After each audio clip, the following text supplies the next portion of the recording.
Well, hey guys, I'm here at Walmart, and in this video, I'm going to go in, check out the skincare, and I'm going to answer the question, is St. Ives scrub really as bad as everybody makes it out to seem?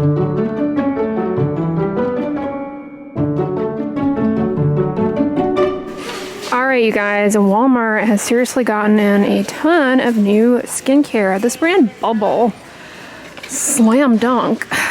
What is the Slam Dunk here, Jordan? I'm a rich hydrating cream that helps restore moisture, calm skin prone to redness, and visibly improve texture. An avocado oil and shea butter. This seems okay.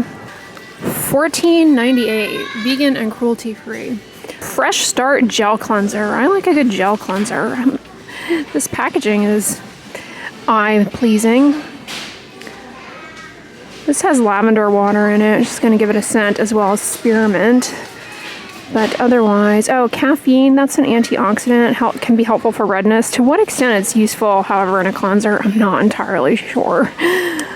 Bounce Back. This is like all basketball-themed skincare. Bubble. I'm an instant reset to balance skin any time of day.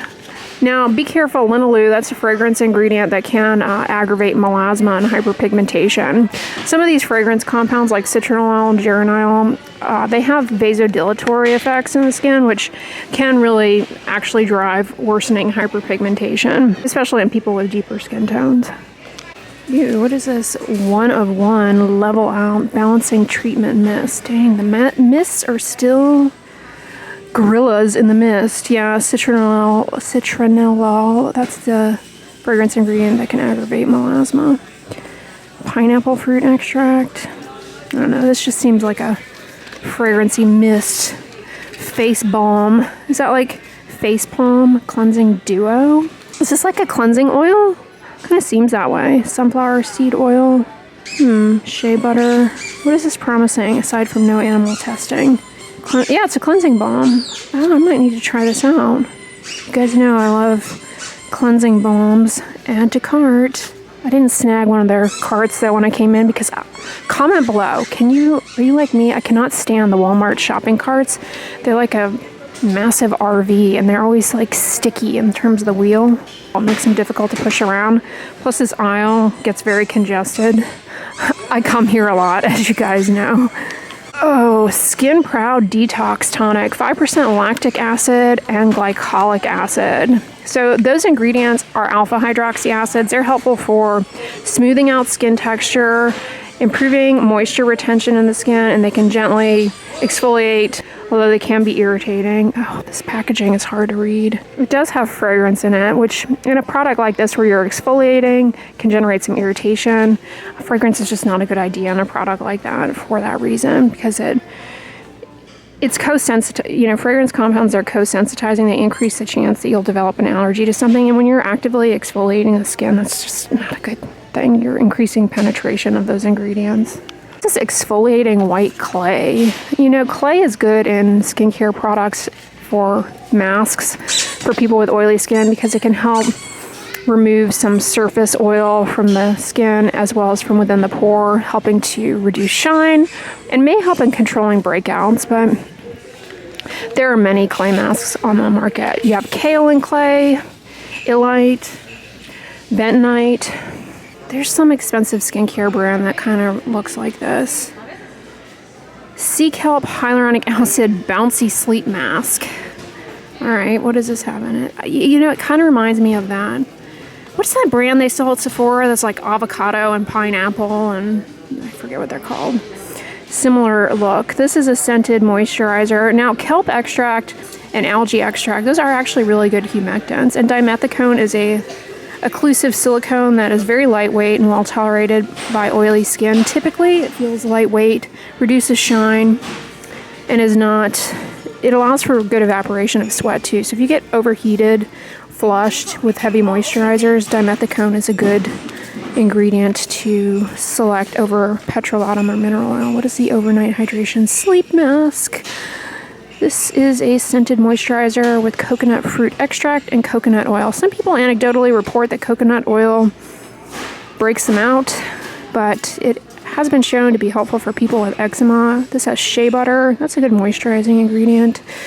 So there you have it. What is this? Moisturizing facial oil with the rose hip to the hip, and sea buckthorn. Sea buckthorn is a good emollient packed with fatty acids that may be helpful for the skin barrier. This has that geraniol that can aggravate hyperpigmentation. Rose flower extract, this fragrance. It's just kind of a scented oil, perfume oil. You know, you have to ask yourself, how is that any different? I mean, when it comes to things like this, if they're that heavily scented, you're basically just using a perfume oil, and you kind of have to ask yourself, what is the objective here? On the go Blemish Patch, non-medicated hydrocolloid. I like that. Oh, look, it's like a tape dispenser of hydrocolloid patches. These are helpful if you're prone to picking. They also can camouflage the pimple, so you're not tempted to cover it with makeup, which never seems to work out well. And the hydrocolloid dressing also can help absorb some of the pustular inflammatory content from within the pore, helping to facilitate healing. Natural germ-fighting skincare. This is a pandemic-inspired product with this germ-fighting skincare. The idea of spraying your face. I mean, that's kind of what they're pulling at your heartstrings about. That, you know, this is going to help keep you from getting sick. But yeah, proceed with caution, because this is just a perfume spray. I mean, would you go into Bath and Body Works and spray your face with one of their body splashes and think that that was germ-fighting skincare? Probably not, but marketing claims like that are interesting. Seems like a stretch of a claim. These Derma Geek products here, these are pretty good. Their niacinamide night cream is really nice. 3.5% niacinamide, that's a good percentage, less likely to be irritating than higher percentages, and can be helpful for redness, irritation, hyperpigmentation, moisture barrier. This is one of my favorite cleansers too. It's very good. It's in the vitamins and antioxidants fortifying serum, grapeseed extract, tea leaf extract. Those are, you know, a product like this might be helpful underneath sunscreen for reducing oxidative stress. Speaking of which, they also have a chemical sunscreen here with 3.5% niacinamide, SPF 30, no fragrance. This should not leave a cast. Back at Boy Bubble with the Wipeout Makeup Remover. Is this a wipe? Or Club with a Jungle theme? Chickweed seed extract. I have no idea what that is, you guys. I'm at a loss for words when it comes to chickweed. Somehow this Bliss cooling roller ball, I do all things, wound up over here. Somebody abandoned it. Fragrance-free. Caffeine. That can help temporarily improve the look of dark under eye circles. Have I mentioned this product before? It seems familiar, but they all start blurring together in my mind after a while. Horse chestnut. That actually seems to be helpful. Horse chestnut for lower extremity edema. Anyways, they put it in here probably to help with swelling and inflammation. Ooh, Neutrogena came out with a pink grapefruit scalp scrub. Does this have sal acid in it? It does not. I'm not seeing it. Kaolin though, that's helpful for oil absorbing the oil. Panoxyl came out with an oil control moisturizer. It has green tea in it, which can help with oiliness, and as well as caffeine can help calm down redness, and is an anti-inflammatory ingredient. It's a mineral sunscreen, so I'm guessing it's going to leave a cast. All right, St. Ives scrub. So you probably heard the St. Ives scrub and any of these scrubs create micro tears, and a lot of people are starting to raise their hand and say, show me the evidence for micro tears. I don't believe you. You're not going to find a research paper that actually uses walnuts on the skin and demonstrates quote-unquote micro tears. What we're referring to when we talk about micro tears is basically because of the particulate nature of these. Think of it almost as microdermabrasion, and they can traumatize the stratum corneum, creating basically little holes where you have increased transepidermal water loss and better penetration of ingredients that might be irritating, so that can lead to irritation, as opposed to the sort of more buoyant, bouncy, exfoliating type microbeads that depress when you apply pressure. These these can actually cause more harm because they don't depress on the skin, and depending on the pressure with which you apply them, you can end up just causing a lot of irritation. It's basically, when we talk about micro tears, really what we're talking about is little tiny erosions. That's the better terminology as opposed to micro tears. Little tiny erosions that lead to more water loss out of the skin. And that's really just an extension of what we know about microdermabrasion particles. But to answer the question that the internet poses, no, nobody's going to show you a research study on St. Ives scrub demonstrating micro tears. It doesn't exist, so stop looking for it. And maybe we should stop saying micro tears, because I agree with the internet, it is a bit of a nebulous term. We should stick to being more clear with what we mean by that. Because micro tears kind of sound like, you know, your skin is paper and somehow this is going in and like little scissors or something. I get what you're saying, but yeah. So is this really that bad? I mean, it's almost become a meme now about the St. Ives scrub. And before like TikTok and YouTube, before TikTok, people were using this. And it's not like people were using it and their faces were falling off. So, you know, the warning is that it can increase irritation. So for people with eczema, rosacea, and for people who have melasma or hyperpigmentation, this is something that is not in your best interest to use likely because of those little areas of tiny little erosions. It's not in your best interest likely because the little particulates, they cause those little micro erosions that lead to more water loss, better penetration of other irritating things, more irritation, and that can worsen those issues. We also have a vitamin C serum here, 20% vitamin C and vitamin B3E, vitamin PP. Okie dokie, smoky. I don't actually know what is in this because it's hidden. It's hidden under the seal, so I can't tell you guys what's in it. So it's ascorbic acid that you're looking for in a vitamin C serum. See, they're telling you it's a stable vitamin C derivative. So so it's not going to be ascorbic acid, which is fine. Just don't expect it to improve collagen synthesis in the deeper layers of the skin, smoothing out wrinkles. But it may help with hyperpigmentation. That being said, I have no idea what the ingredient in that is, so it could just be, you know, lemon juice, which, yikes. Lips don't lie. This looks like a lipstick. Oh, check out this callus buffer. Maybelline Colossal upgraded itself with this curl bounce effect. I'm kind of tempted to try this. Comment below if you've used it, although it sort of looks like a suppository in this packaging. I don't know what they were thinking there. Okay, I came over to take a look at this Glow Face palette thinking like it'd be sealed. Looks like somebody just popped out one of the main... I mean, would you buy this? Serious question. Would you buy this? One of the shadows is popped out and it looks like it's been here for everybody's fingers to dibble dabble in. Yuck.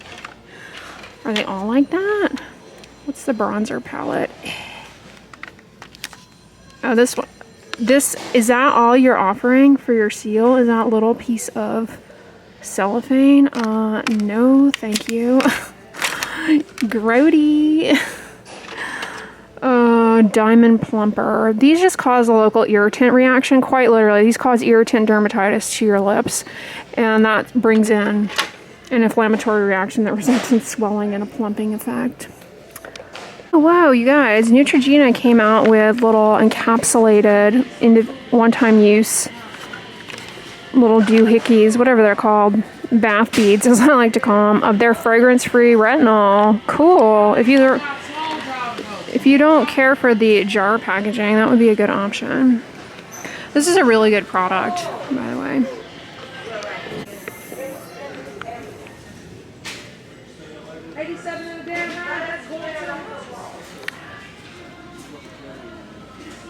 Speaking of melasma and hyperpigmentation, I definitely don't recommend steaming because that can really worsen the hyperpigmentation. Another thing people don't realize about, namely melasma, is that heat is a common aggravating and triggering factor for melasma because of the vasodilation. So I will caution you against these facial steamers if you have.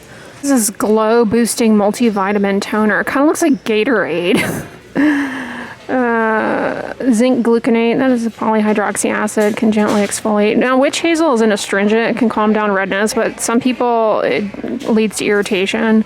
Just be mindful of that. Willow bark extract is anti-inflammatory. Niacinamide, y'all should know at this point, is good for what? Redness, hyperpigmentation, the moisture barrier, oiliness, pores. I thought that said oat meat extract, oatmeal extract, rich in humectants and avenanthramides, which are antioxidants. This actually looks pretty good as a soothing, hydrating toner. This is like a K-Beauty inspired product. See, years ago, like 6 years ago, if you came into Walmart, this kind of product would not have existed. This would have only been a K-Beauty product. But now that people have caught on to hydrating toners, boom. What is this? Well, yes, glow and hydrate. This is a moisturizer version of it. Zinc gluconate, again, polyhydroxy acid, good for moisture retention. Likewise with copper gluconate. Sodium hyaluronate, a humectant, pull in that hydration and have a skin firming effect. That actually looks pretty good. You know, Bliss, I have to say, over the past few years, they've been coming out with some D's Piece products. I just made that up. Don't ask me why, you guys. Don't ask me why. This is a face wash. Gently massage onto damp skin in a circular motion, then rinse. I'm gonna guess yes. Walmart did not disappoint yet again. Hopefully this answered the question. Are micro tears a real thing? Well, you're not actually gonna find a paper demonstrating micro tears. But when we're talking about micro tears, we're talking about a little trauma to the skin barrier.